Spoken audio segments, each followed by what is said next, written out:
What is the fundamental framework to run a successful business in these times, and how can more jobs be created? My guest today is Colin Crooks MBE, and he shares his proven success strategies in these areas. Stay tuned.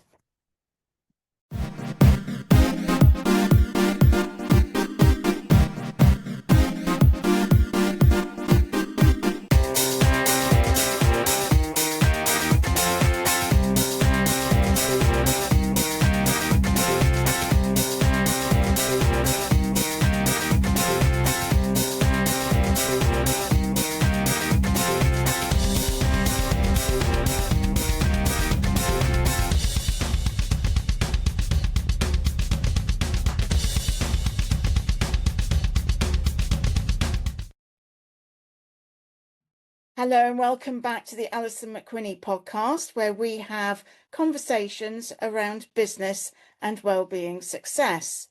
And today I'm absolutely delighted to be chatting with Colin Crooks MBE, and we will be talking about business and also job creation.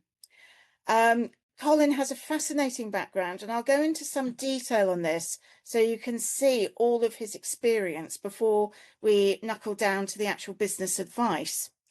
So Colin set up Intentionality to find and support enterprises that can make positive change happen. He's a serial social entrepreneur with a track record of establishing impactful and sustainable social enterprises. He was awarded an MBE in the 2019 New Year's Honours List for services to disadvantaged people and the environment. He believes that significant social and environmental benefits can be created through ethical business, and his book, How to Make a Million Jobs, A Charter for Social Enterprise, set out a route map for encouraging social enterprise. Starting or growing a business can be very demanding and at times confusing. Founders and directors are often too close to the detail to see the bigger picture, and at certain crucial points, they need help to gain a different perspective. Sometimes that can be from an individual coach or business advisor, and sometimes it requires a team effort. Colin has a proven track record of being able to get to the heart of the issue and put together a plan that matches the challenge. He will put together the right blend of experience and empathetic people that is right for your situation. And a quote directly from Colin, "I love helping people to get their ideas off the ground or to work through problems that they are struggling with in business. I find that listening really closely to what people say, and just as importantly, what they don't say, really helps me understand the challenges they face." Colin is a director at Locality, which is a national network supporting community organisations to be strong and successful, with a special responsibility for diversity, equality and inclusion. He's a former director at SE24, which is a community benefit society dedicated to encouraging and developing locally owned renewable energy projects, with a special focus on delivering our community programme aimed at tackling fuel poverty. He was founder and CEO of Tree Shepherd, and this social enterprise, later adopting charitable status, was established to prove the hypothesis that jobs can be created even in communities with high structural unemployment by harnessing the natural entrepreneurial talent of local residents. Colin devised a unique enterprise training and business incubation model specifically to support people with raw talent but few other resources. He also developed a measurement model to track the social impact of Tree Shepherd's activities, and using the model, Tree Shepherd trained and supported more than 2,600 people. That's 2,600 people, with 40% starting a business, and created £8.73 for every £1 of investment. Colin is also founder and CEO of Greenworks. He created and led this social enterprise and charity using a unique business model to pioneer a new market for commercial furniture reuse and recycling. By leveraging income from providing high quality commercial services, Greenworks was able to deliver significant environmental and social outcomes, diverting 47,000 tonnes of office furniture from landfill and creating employment and training for 850 marginalised people across the 5 locations, including Bristol, Glasgow, Wolverhampton, West and East London. In the process, Colin grew the turnover from £3,000 to just under £3 million. Greenworks received the Queen's Award for Enterprise Sustainable Development in 2008 and multiple awards for social enterprise and environmental impact. Colin's been a consultant, chairman, CEO, Renew North East Gateshead and Renew Trust, a social enterprise training unemployed young people to refurbish white goods for resale. He's a manager of Cybersecurity, a social enterprise training unemployed young people to repair and reuse IT equipment based in Angeltown, Brixton. Founder and managing director of 3RE, an environmental consultancy that pioneered commercial waste auditing and shared savings business model. Founder and managing director of PaperCycle, business-to-business recycling service, started with £150 investment and the first to offer a mixed material recycling model for office paper, cardboard, plastics, metals and printed consumables. He's had several non-executive director roles, executive chairman at London Community Research Network. He was elected chair of the London Community Reuse Network in September 2010, having been an active board member for a number of years, acted as executive chair during the recruitment process for the new CEO, and played a key role in developing the London Reuse Network as a means of sustainability, dealing with redundant products while creating valuable jobs. He was a social entrepreneur in residence at School for Social Entrepreneurs, taking students through the journey of setting up, running and expanding a social enterprise. He led on project to bring a more commercial approach to the school and broaden its market. Colin's also an author. He's written 2 books, Prosper with Purpose, Your Essential Guide to a More Balanced and Successful Business Life, and How to Make 1,000,000 Jobs, a Charter for Social Enterprise. Colin challenges policymakers, businesses, and community organisations to step forward to create 1,000 jobs in each of the 1,000 of our most deprived communities. Colin, a very warm welcome to today's podcast, and lovely to be combining business advice and job creation thoughts as well. So I'd like to start off with the business advice section. Okay, right. Yes, indeed. At the heart of your business advice book, you set out your proven 3Ps framework.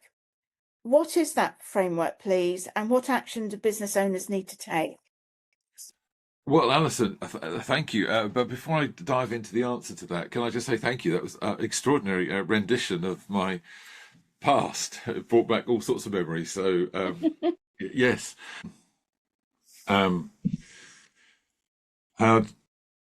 The fundamental thing I found, I've been advising businesses now for about 10 years on and off, and I've had lots of different clients from all sorts of sectors. So it's not sector specific at all. Architects, hairdressers, jewelry makers, printed circuit board manufacturers, all sorts of people, and across the country. But probably the core thing, and this is really aimed at businesses that are relatively small, so employing maybe 25 people, but certainly, and often less. And a lot of what I find is that the owner is still making decisions from a hunch. They're not really writing them down. There's no structured plan. And what that creates an enormous number of problems that ripple through. So people come to me with a cash flow issue or a recruitment issue, or a member of staff is causing them problems or something. And actually, when you scrape back the issue and you talk to the owner, you find that actually they don't really have a plan for where the business is going and what they're going to do with it. And that ripples through to what do the staff think they're doing and what's their role in the business and how much autonomy and how much decision making can they make within the company and what sort of controls do they have. And actually, when you think about any human being, we all want autonomy. We all want to be able to go home at night and say, I did something, I played a role, I made a contribution. And if at the heart of the business, you don't really have a very clear route map strategy, then that's quite hard for someone, an employee, to say at the end of the day. So the advice that in the book, I talk about 3 Ps, and the biggest of all the Ps is planning. So what I'm trying to get my clients to do is to think about, even maybe 30 years ahead or even longer, that what would their exit strategy would it be? Do they want to pass it on to the family? Do they want to sell it to make enough money to buy an apartment in Bermuda or something? What do they want from this business? What's the intent? Because it's a lot of work putting a business together, and it's immensely hard and challenging. So why not just get a job? Why do you want this business and what do you want from it? And then that actually helps you plan the whole thing. So we can structure an entire strategy from that. And what that does is it helps you recruit people to that idea, the sorts of skills you're going to need to make that plan happen, the sorts of people, sorts of approaches that you're going to need. And it also enables you to share with them where you're going. And then they can help you do stuff, make decisions because they know the background.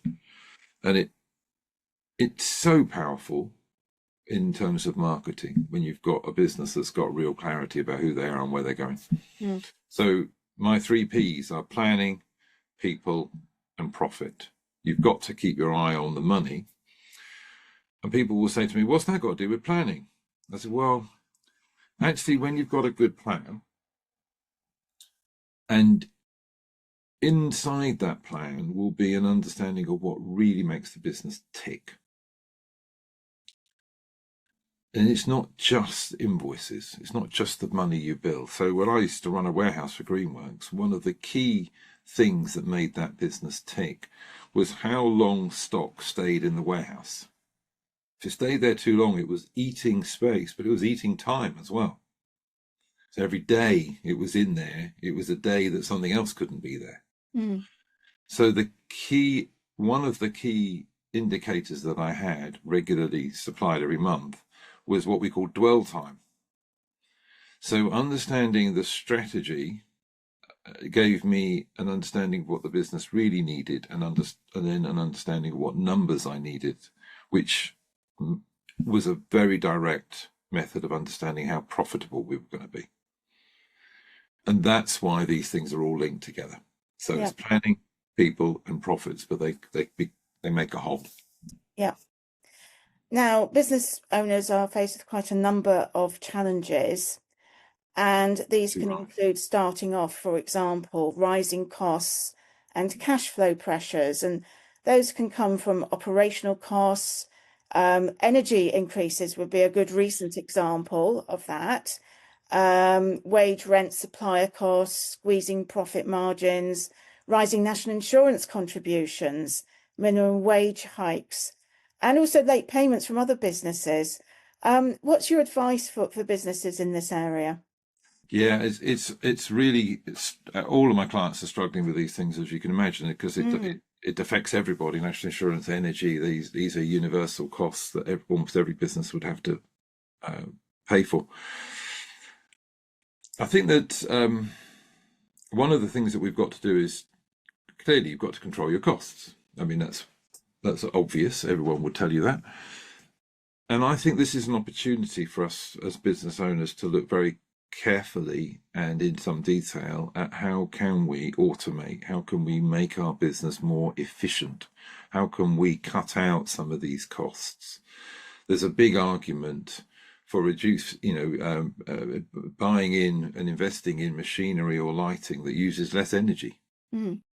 The payback period now is going to be much quicker because the costs are so much higher. So the silver lining to this could be that businesses invest in more efficient equipment, materials, and more efficient management systems to reduce the need for staff doing repetitious work. So an awful lot, obviously, people are talking about AI, all those things, but there are definite technologies that can help you streamline your business, invoicing, order management, and actually client management, and improve actually the business. So taking out human error. So I think there's a huge incentive here. These costs are constantly rising. We've had a big hike. I can't see them coming down anytime soon, and national insurance is here to stay. So the emphasis now must be on how can you become more efficient. What can you do? Is really the time to spend looking at it. But of course, the other thing, and this is really hard, everybody hates this, is you've got to make sure your pricing is keeping up with your costs. And we're all having tough conversations with our clients, putting up prices. It's not easy. We hate it. I talk in the book about how I had some gut-wrenching conversations when I was younger about putting prices up because I made a pricing. In this particular instance, I talk about it was my mistake. I'd literally priced it very badly, and I had to go to the client, and quite incredibly, I had to ask them to triple the price. I was going to triple the price. And you can imagine the reaction. It was absolutely shock, horror, and, well, we're not going to pay. We'll get someone else in. But after a few days, it all calmed down, and I was able to hold the price. I got that price. But it was because I was honest and, transparent, and I came with my numbers, and I showed them what had happened. And actually, I knew full well that nobody else in the market was going to do the price that I'd offered in the first place. So, but it's a hard conversation to have. You've got to stay on it all the time, because what's the point of being in business if you're losing money? Absolutely. Workload and time management is a bit of a juggling act as well. Yes. There's a lot of talk about burnout and poor work-life balance these days. Many struggle to manage time and tackle daily fires, leading to exhaustion and reduced strategic focus. And entrepreneurs are quite often juggling different areas of business like finance, marketing, IT, HR, customer service, legal, and much more, and don't have sufficient time off, and holiday becomes a low priority. What are your top tips for managing that situation? Yeah, this is an everyday discussion for me.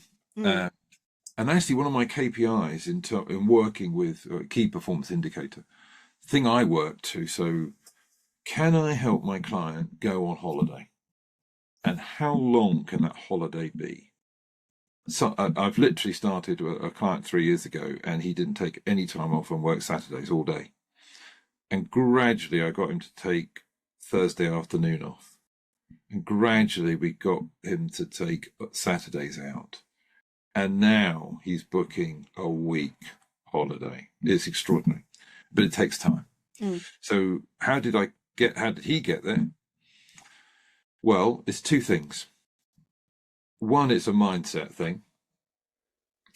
Secondly, at the heart of it, there's often, and people are going to hate this, a pricing thing.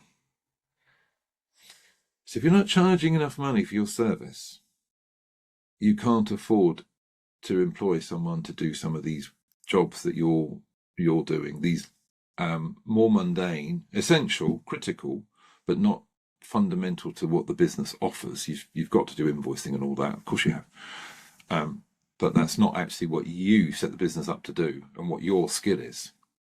You're probably better at making a widget or doing whatever it is you set yourself up to do. You're not particularly great at accounts. But if you're not charging enough, you can never pay anyone to do it. And so right from the off, when I talk to startups, I say price it as if you were paying someone to do this job, and that you were trying to, be the director, supervising everything. It's otherwise you're constantly in that trap. And the second thing even if you've got the pricing right, is mindset. So most of my clients think that they are the only one that can do it, or that it's going to take them too long to train somebody else to do it the way they do it, or that there's some deeply confidential stuff that they can't share. Like, and you know, I get it when you're talking about bank access codes and stuff like that. But at some point, you've got to change that attitude and share and train. If you think about all that time you spend doing mundane tasks, month in, month out, if you stopped and spent, say, 10 or 12 hours in a month training someone to do one of those jobs, for the next several months, you won't spend those 12 hours doing the job. They'll be doing it. Yeah. But it is a mindset. It's about stepping out, carving out the time, trusting somebody, training them to do it. And then the delegation is not abdication. You can't just say, oh, I've trained them, they've gone off, we're not checking. You've got to develop systems to check and make sure the work is still being done properly and on time, etc. But that's a lot less time than doing it yourself. Yeah. So two things: get the pricing right, get the right amount of money coming into the business, and delegate to others with proper training. And that's your winning combination there, right? Just right there. That's the basic formula. Yes. Yeah. Generating new business. How do you get it and how do you keep it? Oh, blimey. Well, that's the big one, isn't it? Yeah. And I mean, there's lots of stuff on this, isn't there? You can go all over YouTube about how you get new business. And of course, it is a bit of a dark art. It's not a science, I don't think. I think at the heart of it, I'll tell you a story. You've really got to know your customer. So my first business, I went out gung-ho. You can tell from my CV, I'm quite passionate about the environment. I love recycling. I'm really, can't bear waste. So I thought, well, I set up a paper recycling company in London. Mrs. Thatcher had made her green speech in 1988. This was about a year later. I bought a van, 150 quid. I went rolling out with this van. I thought, everyone's going to give me their paper and I'll recycle it and all that. And I went to people I knew. It wasn't like I was cold calling. People I'd worked with. I was a contractor to many building managers as an employee. And I thought I'd just rock up and say, well, I can take your paper. And they said, lovely idea, Colin. Yeah, great. Yeah. And nothing happened. Nothing happened. It got nowhere.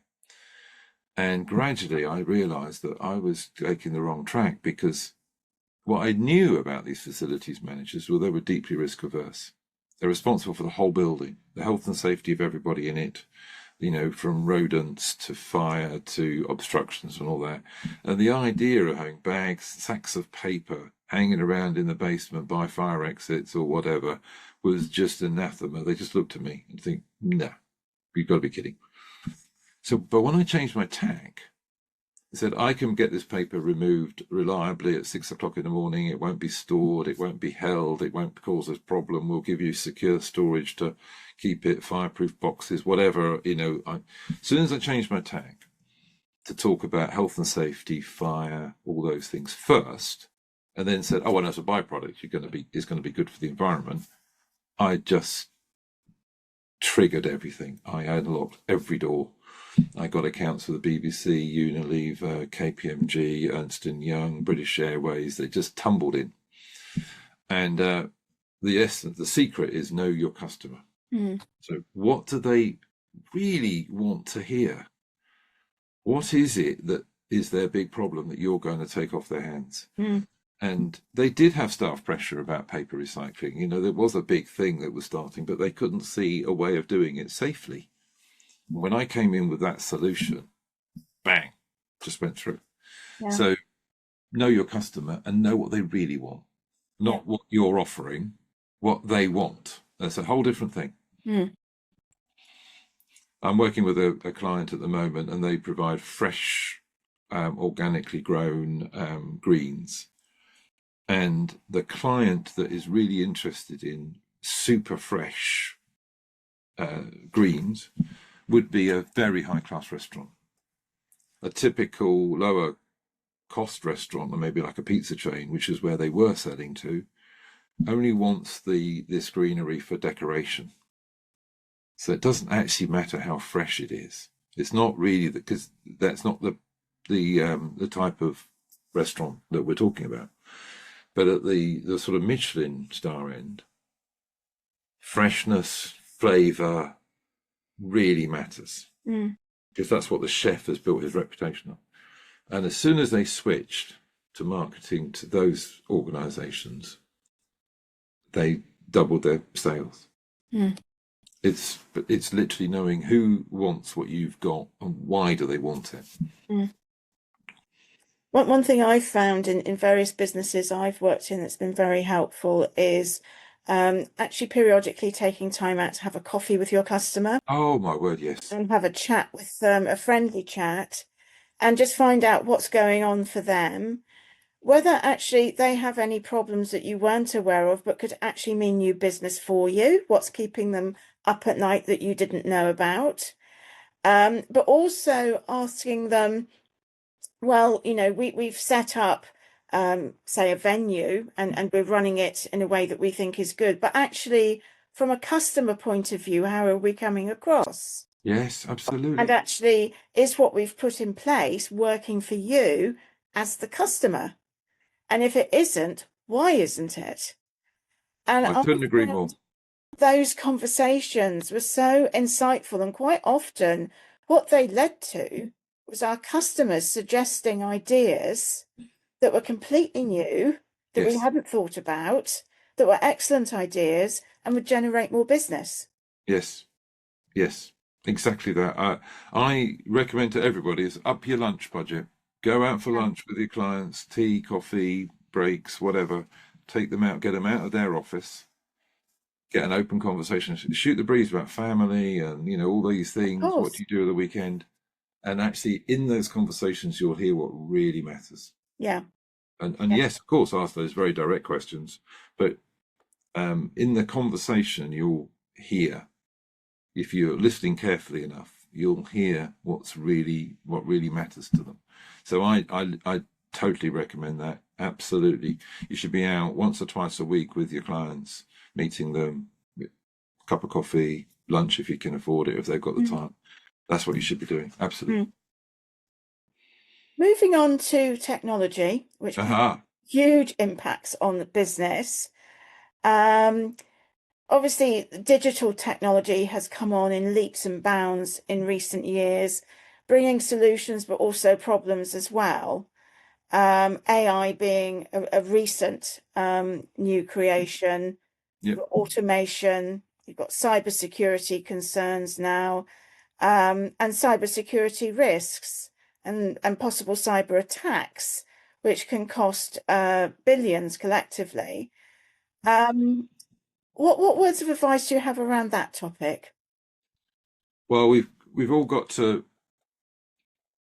Doesn't matter how old we are, you've got to stay up with this stuff. It's a constant. It is a feature of business. You can't say, oh, this is new. It isn't new. Technology has been constantly evolving, and if you go over electrification, all these things have come in, and the companies that have adopted whatever new technology reasonably quickly, not necessarily first. I don't necessarily believe you have to be the first, but you have to adopt it, or you have to think about it. These are the ones that progress. So the first thing is an open mind to it. Give it a go. Dabble a little bit. Do it in ring-fenced areas, low-risk areas. Have a go. Try the AI. I mean, I think in the right circumstances, it's an amazing tool for the clear risks about security of data, mixing things up. All those things. We all know about those potential risks, but there's a huge upsides. And you've got to have an open mind about it. But again, this comes back to margin. A lot of people say, oh, I can't afford it. I can't, because these tech consultants tend to be quite expensive. The stuff itself starts off free or quite cheap, and then rapidly, as you use it more, it can get out of control cost-wise. So you've got to be very careful with that bit. But often what the barrier is the fact that there's not enough money in the business to afford it. And So that's a double edge, because you can't afford to become more efficient. So you're constantly struggling to create a margin because you're relatively inefficient. So it's a kind of self-reinforcing dilemma. So a lot of it is about margin. So I talk a lot about margin so that we can actually get. The objection shouldn't be I can't afford it. We should be thinking about, well, I could probably afford something. I have to be sensible about what I pay for that's fit for purpose, and I've also got to think about what is it actually going to do, because on the other end of the scale, there are loads of people who are adopting this stuff too quickly, and it's done nothing for their business. It's costing them money. So there's a very sensible way. There's a sensible middle ground where you say, for a reasonable cost, I think I can get this level of improvement in my business. I can take a lot of headaches away from me. I can save time. I can improve the customer journey, and it's not going to cost a staggering amount of money, and I can keep that cost under control. So a logical process, an open-minded process, not fully accepting of all the promises, but neither fully rejecting them, but somewhere in that happy middle. And lots of it can be done very low cost. It doesn't require huge amounts of money. So with cybersecurity, certainly at the small business end, the very small business end, it is two-factor authentication. It is all about doing sensible things, not having, the same password, all that stuff. It gets more complicated, of course, as you expand, and other people maybe have got laptops which they take home with them, and maybe it's their laptop, and all these sorts of complications come in as to what control can you have when they're working at home, and what can you stop them downloading from the internet, and all of that. And these things are genuinely difficult to manage, but there's very sensible technology and approaches that can fix them.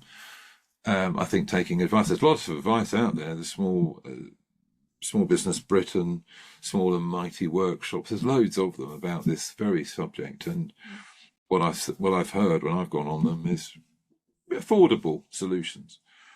And you don't have to go mad. You just have to be consistent and logical and sensible about this stuff. But I think you can't ignore it. No. Turning to unemployment, what's the size of the problem and why is it so profound? Well, yeah. I mean, I think it's profound because the idea that we're just going to waste an entire human life, that's not going to be able to, that we as a community aren't going to get the benefit of that person's skill and talent, and that they, as an individual, are not going to be able to progress and have the things that we'd all want to have: shelter, security, holidays, entertainment. I think it's just a tragedy. I mean, we're a very wealthy country, and I think unemployment is just a waste of human talent. It frustrates me hugely. And particularly unemployment when it gets, if someone leaves their job and churns and gets another job within 3 months, they're registered unemployment for 3 months. I'm not talking about those people. I'm talking about people who've been unemployed for longer than 6 months, who are, and as the months go by, it's harder and harder to get back in the job market. Your skills get rusty, your energy levels atrophy, gets harder. And so when you get to, 6 months, a year, longer, that's really hard. And it's so sad to meet people. And I've employed literally hundreds of them, as you said very kindly in your introduction. And the transformation is so rewarding. And it doesn't happen overnight, but it does take a few weeks, a month, which is coming to hopefully what we'll talk about later. When you see people transform from apathetic, lethargic, frightened to come into work, don't know what they're going to be confronted with. Some have never worked, some haven't worked for a very long time, the people I'm talking about. So they literally don't have a very good perception of what work could be. So they're actually scared on day 1, day 2, day 3. When you get past that and they realize how rewarding it can be, the joy, the sense of satisfaction on their face that reflects through the whole business is, well, it's marvelous. It's just the best thing I've ever done, and by a long margin, and it's just so rewarding. And we've got now nearly 1 million young people under 25 years old who haven't worked for over 6 months. That's a lot. That's a lot of hope. That's a lot of tragic life. And you look at the reasons, it's a lot about illness, a lot about lack of relevant skills in the job market. And all these things can be fixed. But we're not currently actively trying to fix them. And then just you ask the scale of the problem. So we've got 1 million young people who are currently not working or studying. But we've got 9 million, 20% of the population. I just checked the number just a minute ago. 9 million people economically inactive. That's just about a quarter. And that's unbelievable. I mean, I've written about this forever. A lot of them can't work for the moment. They've just broken their leg and they're out for a time and they'll come back. So they're currently unable to work. So it's not all 9 million that are a major problem. I'm not saying that at all. But within that 9 million, there's about 1 or 2 million who haven't worked for a very long time because they've got a long-term illness. Because they want to work, but they can't get around childcare or caring for their elderly parents. There's too many commitments. And work tends to be too inflexible. They can't work around the hours. So we've got this just huge waste in talent of British people who want to work and can't. And I think we should be doing something about it. In terms of job creation, how do you create the jobs, and how have your schemes succeeded where others have failed? So again, just to clarify, I'm talking about people who've been unemployed for a long time. Yeah. So the jobs market should pick up people who have been unemployed for relatively little time, just been made redundant. It should, but of course, if it's a big factory in a small town, that could well be a real problem because there won't be enough new jobs to pick up those people. So, and they will rapidly cycle into long-term unemployment because there won't be those opportunities. So I'm talking about people who haven't been at work for a long time. And actually what is needed then is something quite different to the classic model. What typically happens in one scheme or another, an amount of money is set aside to pay the wages of a person for a few months while they get settled into a new job. And that just misses the point. The wages are only part of the problem. I mean, obviously, as an employer, it's a new cost. This person isn't particularly skilled or efficient at work on the first few days and weeks. So the fact their salary is paid is a good thing. I'm not decrying that. But actually, there's a lot of other things going on here. This person has got probably some underlying health issues, possibly some overt health issues that need to be adapted for. Has got stuff going on domestically and in the background that sometimes creeps into the warehouse and the factory and into the office. And issues that, the myriad of issues that's going on is incredible. So the formulas that have worked, so Future Jobs Programme that came through in 2008 to 10, paid the wages, but it also made a contribution to the employer, which enabled me to employ appropriate supervisors, so I could employ quite a few of these people in productive work. Because there's always something that needs doing. Every company has loads of things they'd love to do if they could afford it. We could do that because my business was being paid to provide the supervision.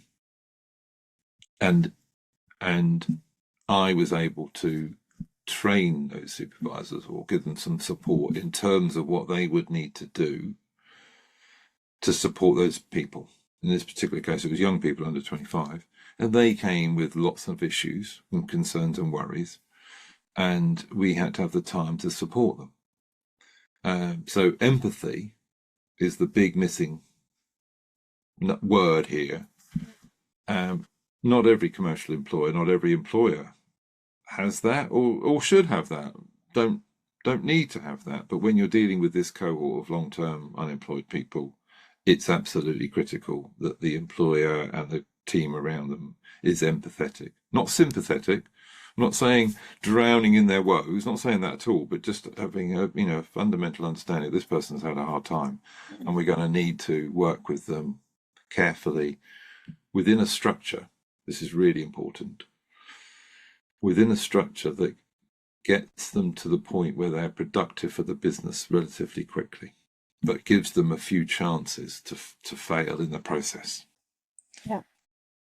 But gives them feedback on where they failed. So we're not saying, oh, isn't it sad? We're not saying that. We're saying you messed up there. We're not happy you messed up there. You need to get it right next time. So honest conversations need to be had. Mm-hmm. It's not about being, wet liberal or anything. It's about giving guys some sort of chance, but being very honest with them about what they need to do. That not every employer has that set of skills. So what I think needs to be done is to find the employers that want to go on that journey, commercial and not-for-profit employers, who have the skills and the empathy to do it. Because otherwise, I think you're just throwing people into work who are not equipped to work at that first day, into businesses that are not equipped to support them. And it's just another disaster. The company's not happy, the person's not happy, and that sets back that person's employment chances even further because they've had yet another fail, another disaster, and there's no point in me trying, sort of thing. And I think there's 1 million people who are discouraged from work. I think it's that number, which is that sort of thing. Okay. So what works is empathy, support, structure, honest conversations. It's those sorts of ingredients that we need. Yeah. And we need employers that want to do that. Well, this has been a fascinating conversation, Colin. Thank you so much. We're coming to the end of our chat. All right. Now. Yes. Well, my pleasure. Is there anything you feel I've left out that you would like to? It's all too much. There's never enough time, is there, to cover such a big piece of ground. Yeah, I suppose no, not really. I think we've covered a lot of ground, but I think my basic message to particularly business owners is really get to know people. The people who you work for, your clients, the people you employ, your staff, the people who you buy stuff from, your suppliers. All of this stuff, no matter how techie everything is done, there are people behind this. And when you build those relationships across all of those fronts, A, it's more rewarding, but B, actually, I think you'll find you'll run a better business. You'll get the ideas that you were talking about when you meet people. You'll encourage the staff to be more dynamic and more out there. You'll get more out of it. You'll work less hours. So my final thing is, focus on the people aspect. Yeah. And how can people find out more about you and your work and get in touch with you? Yes, absolutely. Well, I've got a website. It's intentionality.co.uk. It kind of says what it says on the tin. I think if you have the intention, we start with intention and we get to results as the consequence. Intentionality.co.uk. You'll find me there, and the contact details there, phone number and all that is on the website. Colin, thank you so much for being on the podcast. What an interesting conversation. And I'm sure viewers will go away with quite a number of tips from you that would be very helpful for the success of their businesses. Thank you. Thank you indeed. It's been marvellous fun. Thank you.